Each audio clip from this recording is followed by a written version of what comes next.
I'm Sam Rose, and this is Commerce is Chaos, the podcast for consumer brand founders who know that building a business is messier than the highlight reel shows.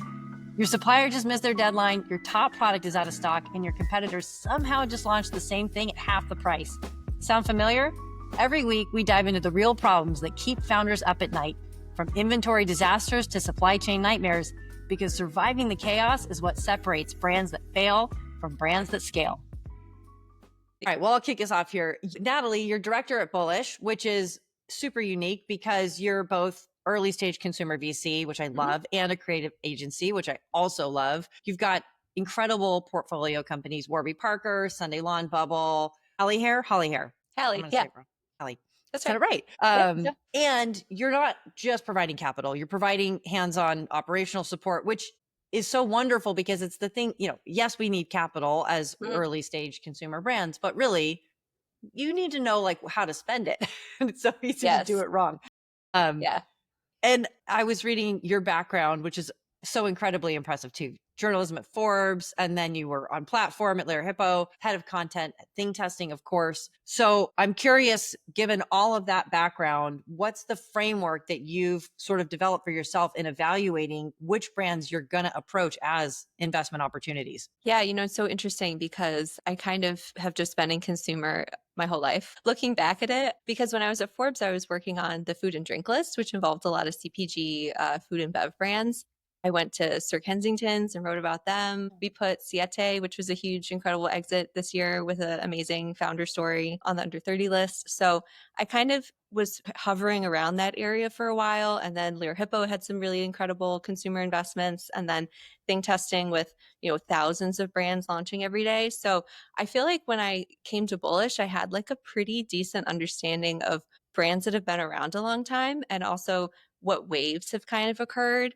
And then what's kind of remaining or new. So for example, like when at Thingtesting, there was vacations launch. And so there was kind of this wave of sun care brands. And now there's some launching still today, but then also like vacations kind of emerged as like an early success in winter. So I think my career background and like whole journey have really informed like what things are hypes, like hype cycles, what things are kind of steady state, and like what kinds of things persist in culture beyond that. Because you could be doing like a novel innovation, like a Graza packaging, you could do like a novel ingredient, like a cassava flour for Siete, but like people are going to make your product successful. So I think the thorough line has been like, what are some brands that are really understanding like where culture is going versus saying like, oh, here's like another nice looking product when there's already, some competitors or like a kind of a Me Too era of everyone jumping on trends. So being able to discern like what are culture leading brands versus brands that aren't going to kind of break out in the same way is a little bit of like a framework that I think about. And how often do you see the brand that ends up being the culture leading brand being kind of the very, very front end of the trend versus like, some number of months or even a year later? Like, is the second to market on a trend sometimes the winner? It's so funny that you say that because I was passing biltong jerky. You know this jerky? Yes. And yeah, okay. In a bodega. If I said it wrong, I'm sorry. No, you said it right. Biltong just always makes me laugh. Okay. And it's interesting because I read Andy Dunn's Burn Rate a couple years ago, and he had tried to do this at that time, years and years ago. And so he tried to make the same type of product. And so when I passed it, it was just so interesting to me because it's like some things aren't like people are too early or like people aren't ready yet to embrace an ingredient or a new product. So I think often like you could be the second or third or later to market and have tweaked or addressed like an education gap that then makes the brand successful because consumers are ready for it. I think that this could happen in like all over in terms of different categories. You could kind of be like pushing something, but people don't like super care about that. And then years later, it's like, oh my God, microplastics. And then it becomes like a cultural momentum that helps like a number 2, 3, 4, 5 brand be successful.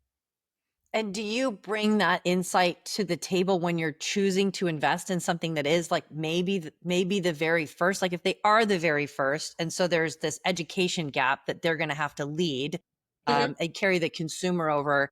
How do you detect whether or not, or, to the extent that you can, whether or not they're going to be able to help that consumer bridge that gap versus like, this might need some time? Yeah, I think having like enough one-to-one conversations with your customer base is super important, and like being able to collect data and like seeing what people are talking about on Reddit or Quora or like TikTok comments. And like there are some cultural signals where you could kind of feel like, okay, here are all the reasons that these things happen at the same time. There are also things like with legislation that might change. Like, we're still TBD on like the farm bill being voted on again. So like hemp derived THC is kind of like a TBD category right now. So I think like there are signals, whether like culturally, politically, socially, economically, that can like tell you that people might be ready. But you could also just like talk to people in order to see society ready for this type of thing. Like, are we ready to embrace this type of product, or is this like not the right time? And then sometimes like a product can come along like 10 years later and then it is the right time because there's like a broader understanding of gluten intolerance or buckwheat and its benefits and stuff like that. That's so interesting. I mean, like, yeah, like knowing when as an investor to sort of like make that bet versus hold. And of course, as an investor, you're looking for asymmetry. You're looking to see something before anybody else and make that asymmetric bet that's going to give you like the outsized return that you need and probably cover the bets that haven't worked out. And we know there's going to be a bunch of those too. So having like the right detector for that. And I know you can frame some of it. I'm guessing based on your experience and hearing you talk, that some of it's just gut too, right? Like it seems like you've got a really good picker for that. It's so hard in consumer though, because you might see something and then it's maybe that not that exciting to you, but it's exciting to so many more people. And then it just totally takes off and it's an anti-portfolio ad. But I get really excited when I see things that are totally surprising. And it's either because they're like completely a net new thing, like no one has ever done this before, or it's like, oh yeah, like why isn't that better? So like this one company I was just talking to, people just like accept this one way for this type of like service business to be, and then they're trying to create like an entirely better experience. And it's like, well, yeah, why actually haven't that been fixed? And then you learn all about the systems for like why it hasn't been improved, so like totally not new innovations, and then people like revitalizing or changing like really bad consumer experiences, like those types of companies that surprise me get me really excited, because it's totally like a net new innovation, and those are my favorite, I think, to talk to. Yeah. Yeah. I think one of the things that I often look for is that's so obvious, right? Mm-hmm. Whatever that is, why hasn't anyone done it before? And then if you have a founder who's like, well, here's maybe the why. I had that experience as a founder too. I stumbled upon what I thought was like the most obvious thing in the universe. Turns out we were one of the market, kind of like the trend leaders. Petition flooded in after the fact, which I was grateful for because everybody had like a better Well, just kitchen like at a the end of the validator. Yeah, yeah, day. yeah. But yeah, I think asking that question and then boldly saying, okay, well, like those reasons for not doing it aren't good enough. So we're going to do it anyway. But that takes capital and it takes execution, Mm-hmm. which brings me to the next thing I want to talk to you about, which is that you guys do both. Right. And I love this dual model of both capital and creative services. Mm-hmm. Outline for us how that works for you all. And then what I'd love to get us into is sort of how you structure those relationships with your portfolio companies and also with your decision-making process around like investing first versus Yep. agency first. So take it away. Yeah, so Bullish is a really interesting model that I think people understand the value. Like in the last couple of years, like the value add VC conversation has totally risen, and everyone has that expectation around what those services are. But we're real practitioners. Everyone at Bullish, we joke that we're all liberal arts majors, which I am. I was an English major and a history minor, Oh, which I love to talk about all the time. And I think the understanding of like consumer and the demand side and marketing and the value of marketing, we like to talk about blending capital, consulting, and creative into our whole model.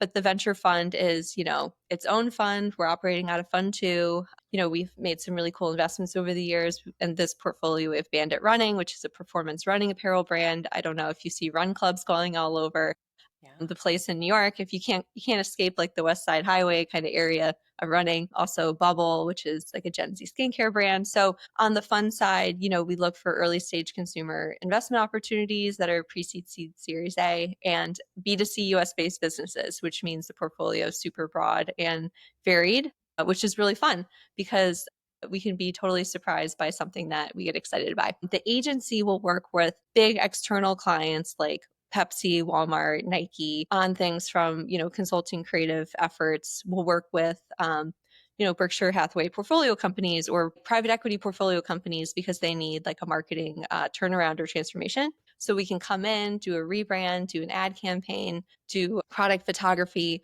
all sorts of things for big clients. And then our capabilities also extend to the portfolio, but that's not required that you use the agency. It's kind of like discussed and it's mutually agreed upon. For example, one company needs new retail packaging, and we can do that. So there's a lot of value alignment when your investor can also do this service for you, and it's at a rate that is everyone is happy with because we're all value aligned, and it just kind of brings a layer of trust that we hope we're all going towards the same goal, which is making this company successful.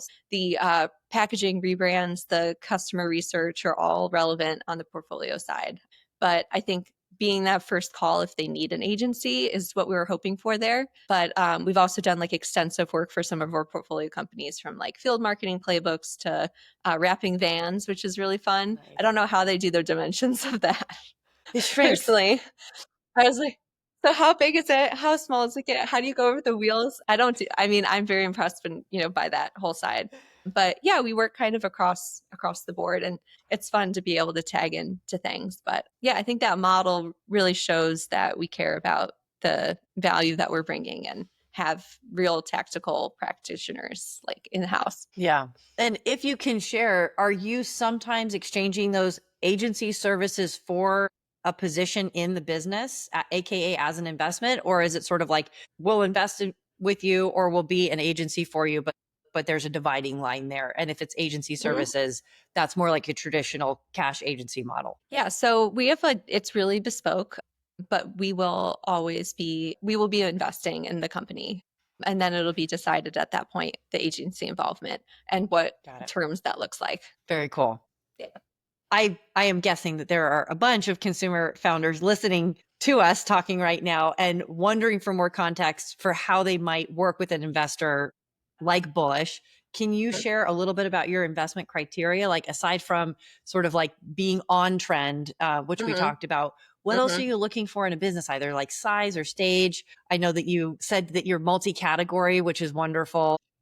What's kind of your checklist for who you want to be talking to? Yeah, I think from a numbers perspective, early stage consumer brands, I feel that we talk to a huge number of pre-seed companies, but our sweet spot has historically been in leading seed rounds. But given that our initial check is usually 1 to 2 million, the round sizes and names and vernacular have been really all over the place. All over the map. This is a bridge, this is a note, this is the seed extension, this is series A. Like it's all just different types. I think we just really want to focus in on our ownership because I think more than ever, consumer is a little bit of a numbers game. Getting in at a certain valuation with like a certain exit, like a certain exit window that you're optimizing for, I think is just really important. And then also not raising too much money. So I think from the earliest days, there's kind of the qualitative and quantitative component. From like a quantitative component, like knowing what your monetization and business model look like, having a sense of how you're going to scale and grow and how much capital you need. I think it's really easy to say, oh, we'll raise like one more round and be done, but you have no idea. Like sometimes you have to move things up because you have big launches. There's also just such like a huge variable in consumer, which my heart goes out to founders about, because one morning you wake up and there's a tariff on your product and it totally shakes up your business. It's like such a volatile place. And then COVID, oh, everyone's home now, like there's just so many things. So from like evaluating super early on, just like how solid is this business? Is this in an area where there is significant product difference? You're creating like a easier journey for consumers to find you and advocate for you. Are you going into an area that has low NPS? Like how are you using a distribution arbitrage opportunity? It's really interesting.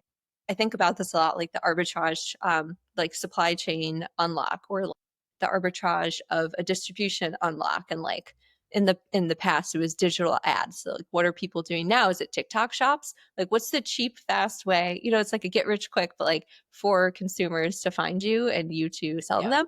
And then once you have those people, like, is this company I'm talking to have a clear way they're going to overserve that customer and retain them and like build this like rabid community of people that will advocate and create less capital needs for marketing.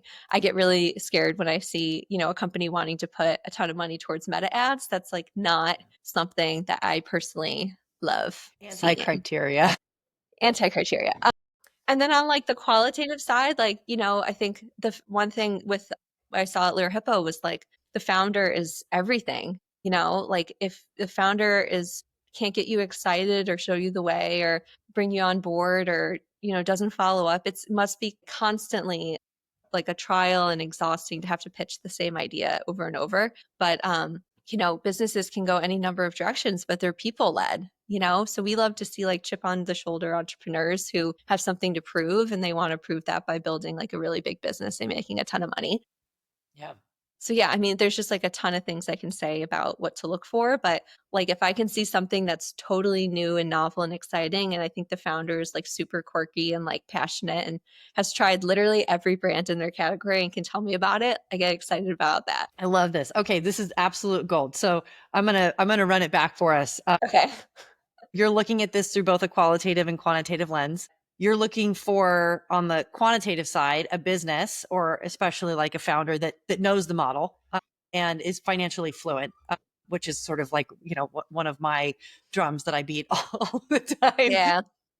You're looking for something that takes advantage of trends and creates arbitrage out of that, and that maybe makes the consumer journey a part of that arbitrage that they can create. And you're looking for kind of like lower cost or cost optimized acquisition opportunities or channels and communities. Right now, one of the best ways to do that.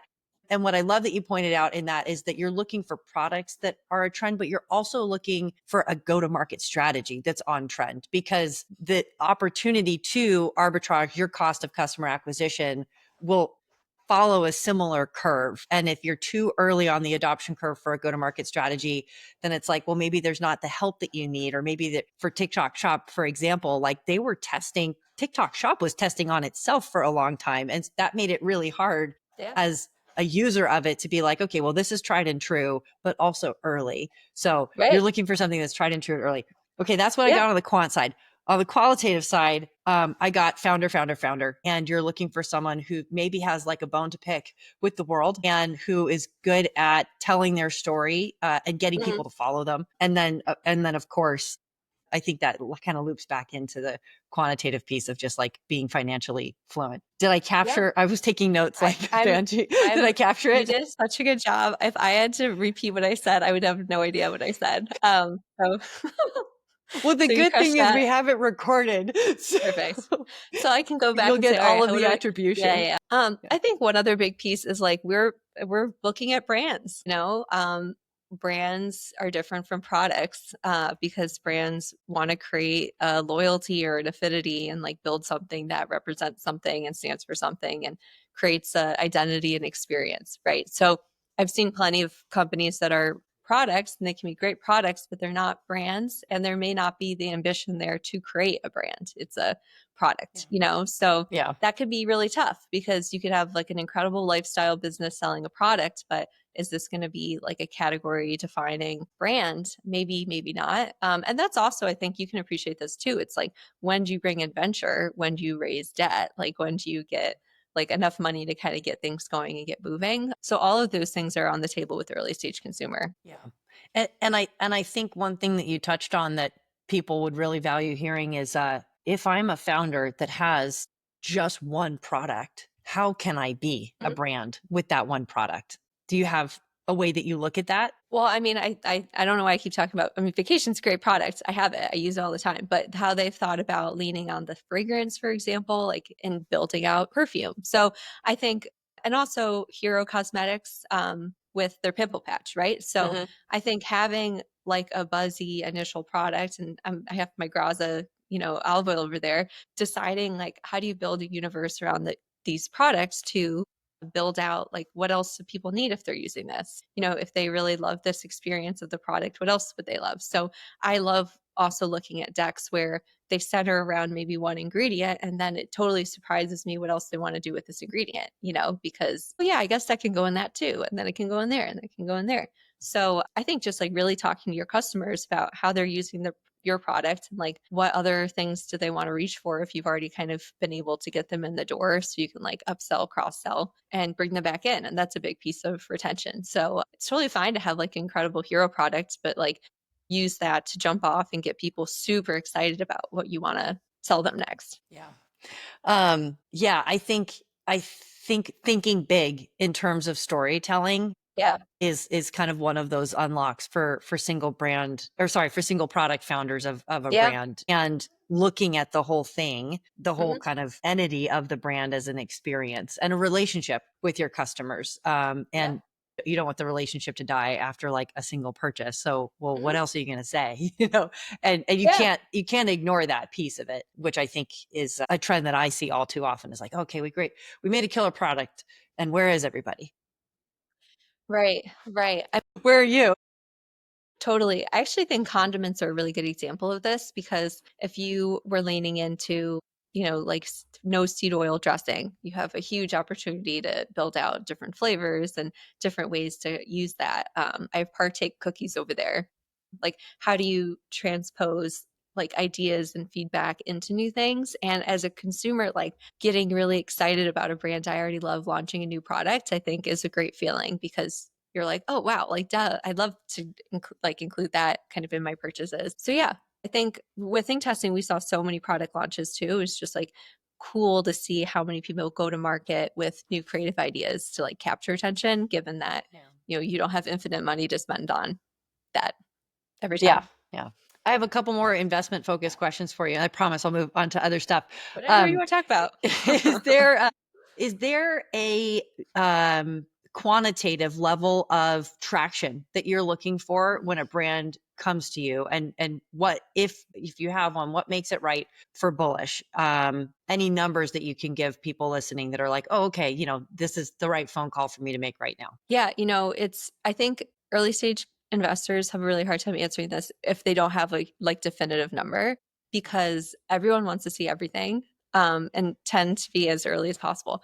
But we've invested pre-launch, we've invested at Series A, we follow on after that. I think there isn't a set like bottom for revenue, but being able to have like a strong model, I think even if it kind of is made up, honestly, at early stage consumer, like you have literally no idea sometimes if you're not, in food CPG and like are able to project some of these numbers out. For example, we've seen a lot of like pre-launch four-wall recently.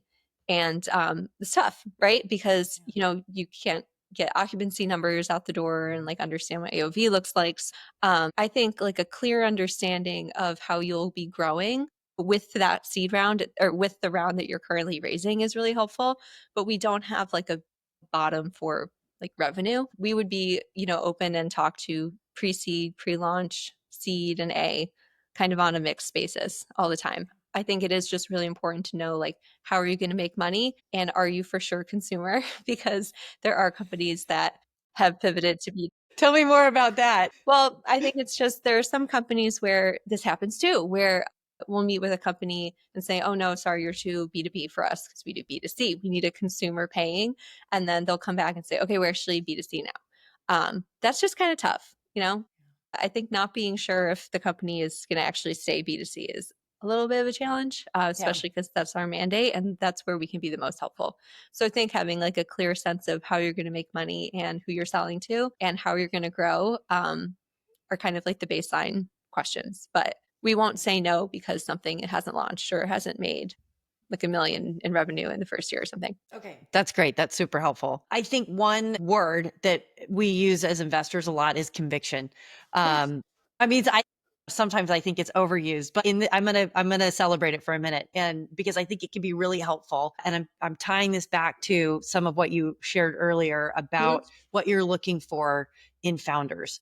And a founder having really deep conviction can help an investor get conviction in their investment. And this word for us as investors, this word conviction, is like, that is what we are looking for. And we're looking to believe so deeply in something that we must try to check for it.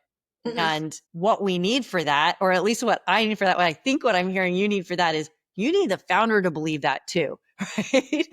and Yeah. and like whether that means that whatever stage you're at, whether or not you've got a couple million in traction and you're in 400 doors already, which is like, incredible, or it's a pitch deck and a dream, but you've got a model and like this really deep belief and yes, infinite energy to go put at it. Like if you believe that, I will believe that. Or at least I'll have much more, then I'm going to be looking at something else. I'm going to look at, well, the math doesn't math, or it's too, B2B rather than B2C, or some other element of criteria that are the fail. But like conviction, the founder's conviction is like an absolutely necessary ingredient, I think. Yeah, I think being able to identify founders who are literally going to run through walls to figure something out, you can kind of tell, I think if a founder tells me that this is their 40th pitch call of the week and it's like a drag, but they love it, that's great. Like I think it's also just like the energy that you bring to a call is really important. Like I actually don't schedule any like first calls with founders on Fridays just because I feel like they're tired. Clever. And I rather do it. I mean, sometimes I do, but definitely never after like noon, because I rather have them bring like their full energy. Same with me. Like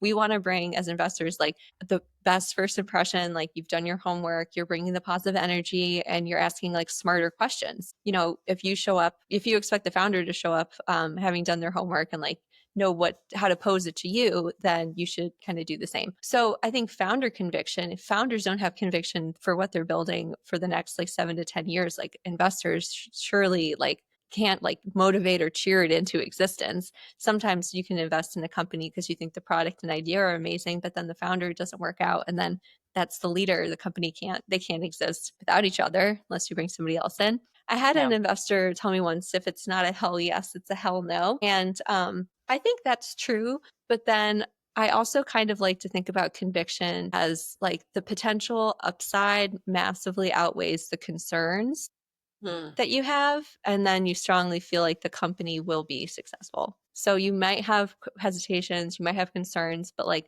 the potential upside of it working out is worth it. Yeah. So I don't know how you feel, like if you feel like if it's not a hell yes, it's a hell no, but I also feel like conviction can be nuanced, where like there's enough reasons to believe here that it can outweigh any doubts. Any thoughts there? Yeah. I mean, I think that the label or the framing that I have for that is like a risk adjusted return, which is like not as exciting as the way that you're framing it. No, it's the same thing. It's like that, my Excel spreadsheet's got to have like a risk adjusted return, model on it. And so I'm very much aligned. I think that the framing of if it's not a hell yes, it's a hell no is really helpful, because I think what that can do is, whether you're a founder deciding to devote your life to something, or an investor deciding to allocate capital to something, forcing a choice to be binary is helpful for us as people. And so I like that as a rubric, but I really appreciate the nuance that you're pointing to, which is like ultimately what we're looking for is a risk adjusted return.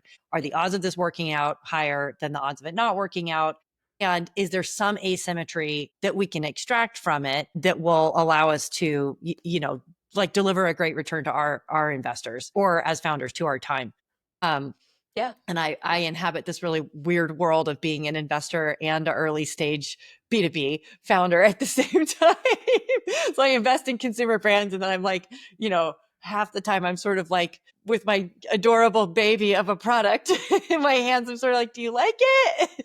Hey, founder-led sales. This is the way. Yes. Yeah, totally. Founder-led sales. And, raising around as a founder, that's a version of founder-led sales, and totally getting comfortable with it and getting good at it is, it's practice. It's like everything. It just takes a little practice. And to your point, if someone's having 40 conversations a week, they're going to get well practiced at it. And, and by the end of that round, that's one of the reasons I really love second time founders, is like, they've seen it all. Yeah. And that's a version of asymmetry as an investor that you can look for. Of course, it's not, it's one of those risk adjusted return elements on the checklist of like, okay, like odds of success here, can be higher, but one of so many. One thing I was actually thinking about that you just reminded me of was this week how so many founders think about like what their pitch is, but like I go into every meeting not I have their pitch deck here, and then I have a split screen with the founder. Like I've already looked at the pitch deck going into the meeting. So the meeting is mostly just like getting to know you and also asking questions. So I think part of the pitch for a founder is how you voice over some of these concerns as well. So if something comes up and it's like, well, how are you going to do that? Like building that conviction into how you voice over questions that you get, because it's rare that I talk to founders where they actually just like walk me through the pitch deck, because I think for the most part we just have conversations, because at that point like I would have already looked at it and like had questions that I've been thinking about. So it's just something for, early stage consumer founders to think about, like what are the pieces of feedback you're getting that people get stuck on, and like how do you, like I actually love slides that it's like this is how this fails, because then all right, well, can you walk me through why you won't fail? So I don't know. I just think like that was one thing before I got into like the investing side. Like it's not just people showing you pitch decks. It's like you're having conversations about with like having done your homework and like thoughtful questions, and giving founders the opportunity to speak to any potential concerns you have as like part of the pitch. So I guess I just have realized that more recently. Yeah. Well, and I think you're doing such a service to founders and the businesses that they represent through that, because I got to tell you, like the times where I've showed up to pitch and the investor just walk me through the deck. I'm like, wait, number one, I did send it to you a week ago before we scheduled this call. Right. Right. And also like, don't we want to know each other a little bit? And because it's a permanent relationship. Yeah. Equity investments are permanent capital in your business. Whereas, and I don't think we need to get into this too much, but it'd be fun for a later conversation, equity versus debt. Like equity is permanent capital in the business. And that means that it's going to be a lasting relationship until, God willing, you either hockey stick to the right or hockey stick to the left.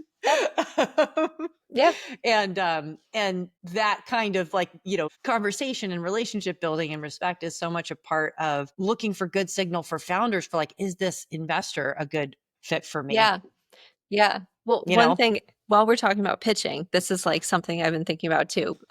If you're in consumer world and you make a product or service, trying to even get a tiny bit of information about the investor you're talking to. For example, if you have a pet company and someone asks me if I have a dog, I'm immediately going to say, oh my gosh, yes, of course. Her name is Margot. She's a German Shepherd pit mix. I love her. She tries out all these new products. And then it gives that founder a place of reference to then say, oh, well, have you tried, anything in like this specific category? And they're building there. And then you have a more informed conversation because the founder can like orient around like a personal experience. So I think doing even at the beginning of any of these conversations in consumer world, like, oh, are you someone who avoids seed oils, for example? And then you can kind of go into that. It's just, you get to talk about yourself in a way that you get to know each other a little bit more. I was just talking with a death tech company yesterday about like estate planning, and it's not like a fun personal topic, but I was like, actually, I reached out because, and then you have like a bond and something to latch onto that creates more of like a memorable moment versus we're just like talking through a deck. Yeah. So this is like a thing in consumer that you can like really, you can do that, Right. Right. Well, that's actually a wonderful segue. Death tech is so fascinating, by the way. Yeah. It's a category that I've looked at a couple of times, and it takes nerve to be in that category. But there's asymmetry there, because if you don't have the nerves, you can't found or lead a business, and have what is ultimately like a lot of very difficult and critically emotionally attuned conversations with your customers. A great combo. No, we had a great combo. It was really good because it was like, it felt really real. And I think when you're doing a million pitches or talking to a million founders, you like want that little bit, like we had a real connection, especially in consumer. It's really easy. You got to just like seek it out, put in that like little extra work. Is death trending? It always is, every day. She said, and then nervously laughed. No, But bringing us back into this culture-centric sourcing. Right. And that being part of your thesis, you have this ability to identify trends before they're obvious. And I bet you have, kind of, some checklists or SOPs for how you do that. So I do want to hear the answer about death. Okay. But also, is there a cultural insight there or elsewhere that you kind of have like a methodology for translating into a go, no go on an investment decision? Yeah. I think, it's really interesting. A lot of the companies I've spent the most time with have been outbound. And I think it's because I kind of I read a ton of newsletters, huge number, too many. Very supportive of my friends who have newsletters. My husband writes one because he's a reporter. So just big fan. Spend a lot of time on Substack. But I just reading pieces about culture and trends and where people are spending money and consumer sentiment kind of inspires me about different categories. And then I'll reach out and find companies, on LinkedIn, or I'll look at people commenting on things on LinkedIn and make those outreaches. So of the companies I've spent the most time with, actually, like in the last couple months, have all been just because I was like curious about the space, either because I read about it somewhere and wanted to learn more, or I saw a company raise and then I was like, I wonder who else is building here, because like I think that's a really good idea. Outbound that. So some of the cultural signals are like, as a consumer, what are people going through and having a bad experience? In this case, my mom went through a really bad experience with estate planning. And so I was like, oh, this is interesting. I want to hear what this founder's doing. So I'm not like a, oracle of culture or anything, but I think if I'm going through a thing, then other people are probably also thinking about that thing. I spent a long time with this one company focused on event planning, and like how people are celebrating more and gathering more since COVID. And that was something that was just interesting to me. And you see Partiful and some of these other companies around gathering rising, but then who's doing the planning, or like how are you bringing people in towards that? So some of the culture related sourcing has just been around like being a person living in the world and saying like, here's what my friends are talking about, here's what I'm thinking about, here's what my family is like thinking about. So and then also just like reading all the time, like all these newsletters, like the reporters really know what's up. Like if they're talking about something, I'm like gonna go kind of see what's going on there. Do you, off the top of your head, do you have a couple that, what's your husband's newsletter? We'll get Oh, them okay. some readers. He runs Upstarts Media, which is a publication focused on startups and the startup ecosystem. It's all about how startups are at their best when they're punching above their weight and kind of going up against these big incumbents. So Yeah. definitely read his newsletter. Okay. I will. Yeah. Yeah. As Other though a ones, signal though. from. Yeah. Oh, go Yeah. ahead. Other ones, After School, Casey Lewis, she's great. Emily Sundberg's Feed Me. I like Into the Fridge, Rachel Carton's social newsletter, Kendall Dickinson's social newsletters, so many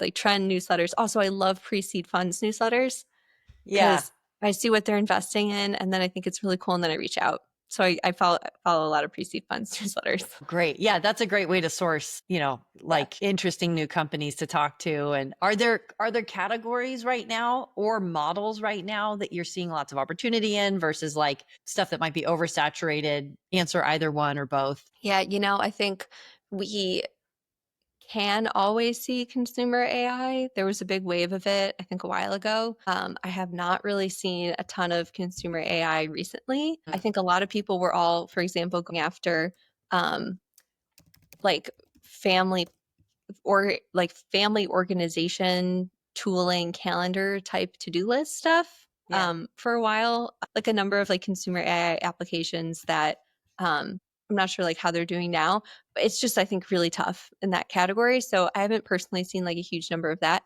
but I am seeing so much four wall, huge, so much four wall, like longevity focused, health and wellness focused, fitness focused, studios, like every type of four wall, it feels, service businesses, and then food and drink and like CPG, a lot of those things. And yeah, I would just say like health and wellness, food, CPG, and maybe beauty like are just popping. Yeah. Very busy. It's so interesting to see, 5 years ago, you might have seen something like four wall as in like brick and mortar locations for things, just to clarify for anyone listening. Yes. As you might have been able to see around the corner of that trend because we were all so cooped up. And it's like, well, of course Right. there's going to be a backlash, that we inflict upon ourselves and like in need to get back out there. So I think another thing that I look at is like, well, what's like crushing our souls right now that we're going to need to heal in the next few What is it? years, whatever the national healing is that needs to happen, like looking ahead, to that. Right. And healing doesn't necessarily mean health focus, but I mean like Mhm. what phenomena is being, or phenomenon are being I just switched my pluralisms. But anyway, what phenomena are I know being what you're talking about. inflicted on? It's an English major, so I'm extra, I'm self-conscious because now there's two It's English okay. majors in the room. I get it all the time. But my parents were like, "What are you going to use that for?" And I'm like, "I don't know, but something Everything. good." Everything. Yeah. Yeah, well, so it's interesting because our office is on Fifth in Flatiron, and the retail space on Fifth is constantly changing, and it's fascinating to me. So there used to be an Allbirds store, there used to be a Bandier store, there used to be like Rothy's is bigger now, Madewell is bigger now. What else is moving in? Vuori is down the street from us. So I am so fascinated with four-wall retail. I think that there are stores like Warby, which have done like incredible with its four-wall retail expansion. One of my favorite facts is Bandit, one of our portfolio companies, looked at Strava running routes and then put one of their stores on them. So, oh, you're running, you want new clothes, Bandit store. I think it's so fun and interesting to think about strategy for four-wall. People are calling Flatiron like the wellness center of New York, Wellness Really? Row. That's what they're That's saying. amazing. There's also the one street closer to Canal that I'm trying to remember. It's kind of weird. The old Showfields was. If you remember that I area, know what you're talking about. Yeah. there's a I couple. forget. There's a couple there, but there's just a ton of wellness concepts kind of opening and fitness like opening around Flatiron. But so I find that really interesting. There's just like a totally other way to evaluate four-wall businesses, especially pre-launch though, versus CPG. Like everyone kind of is playing their own numbers game. CPG being able to like better predict revenue, four-wall having like more capex and raising and how fast, it's just consumer is really tough. It's tough.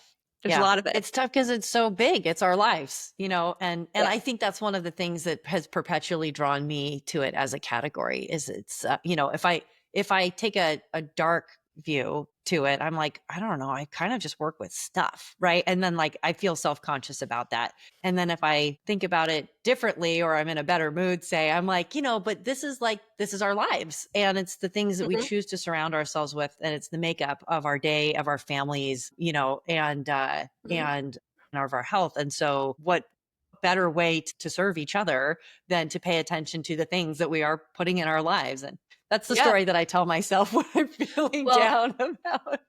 I think people too, like, will take better care of maybe their kids or their dogs than themselves. That's true for me.